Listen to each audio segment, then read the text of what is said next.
नमस्कार मित्रों, मैं उसो तोमर आपका स्वागत करता हूं आज अपने YouTube चैनल पे। आज जिस टॉपिक को मैं डिस्कस करूंगा वो है मैच्योरिटी। मैं मैच्योर होने के 7 तरीकों के बारे में आज आप लोगों को बताऊंगा, तो प्लीज इस वीडियो को ध्यान से देखिएगा और अंत तक इस वीडियो में बने रहिएगा। हम अक्सर मैच्योर या परिपक्व होने की बात करते हैं। बहुत बार हमने लोगों को ये कहते हुए सुना है कि इतने बड़े हो गए लेकिन मैच्योर नहीं हुए। दरअसल परिपक्वता का उम्र से कोई लेना देना नहीं है। यह समय के साथ या उससे पहले भी आ सकती है। यह आपके एक्शन से पता चलता है कि आप कितने मैच्योर हैं। उदाहरण के लिए आप किस एटमॉस्फेयर में किस भाषा शैली का प्रयोग करते हैं कि आपकी मैच्योरिटी को दर्शाता है। अपनी जिंदगी के अनुभवों से सीखना, जरूरी बदलाव को एक्सेप्ट करना और दूसरे के विचारों का सम्मान करना भी मैच्योरिटी की एक निशानी है। आज मैं आप लोगों को मैच्योर होने के 7 तरीकों के बारे में बताने की कोशिश करूंगा।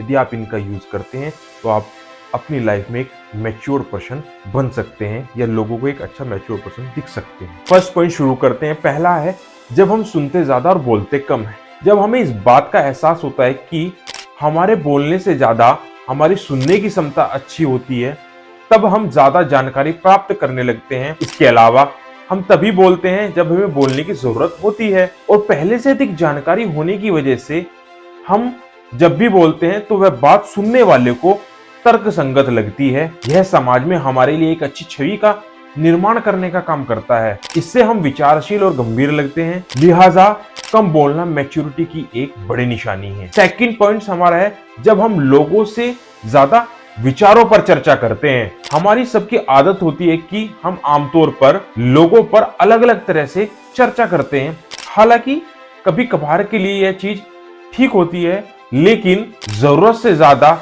यही चीज लोगों के निजी जीवन में दखल देने का काम करती है।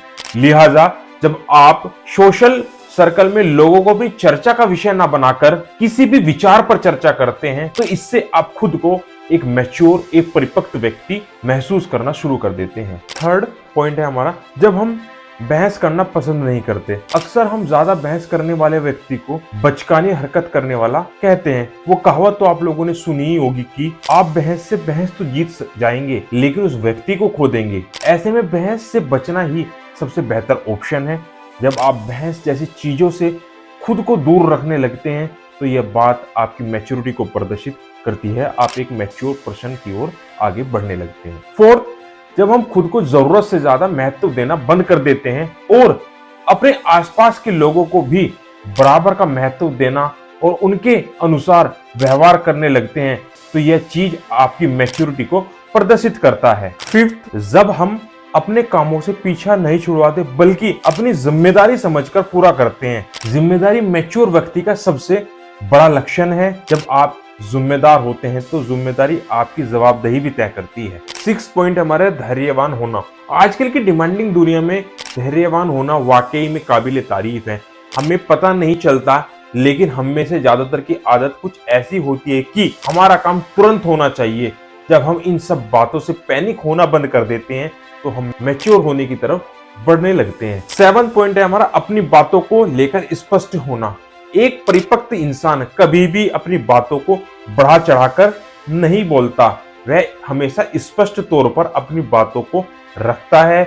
इससे वह अपने तरफ से ज्यादा मुद्दों पर क्लियर रहते हैं और लोग उनकी स्पष्ट व्यवहार को भी पसंद करते हैं। मेरी इस वीडियो को लास्ट तक देखने के लिए आप सभी का बहुत बहुत धन्यवाद। अगर आपको मेरी और केस स्टडी बेस्ड जो मैंने एप्पल के ऊपर बनाई है एंड स्टार्टअप्स के ऊपर बनाई हुई है, मेरे चैनल पर अपलोडेड है। अगर आप भी इन फ्यूचर कोई और नई वीडियो चाहते हैं जिसको मैं बनाऊं तो प्लीज कमेंट सेक्शन में बताइएगा। एंड इस वीडियो के बारे में आपको कैसी लगी, अगर आपको अच्छी लगी तो प्लीज मेरे चैनल को लाइक एंड सब्सक्राइब करिएगा। Thank you so much. मिलते हैं नेक्स्ट वीडियो में।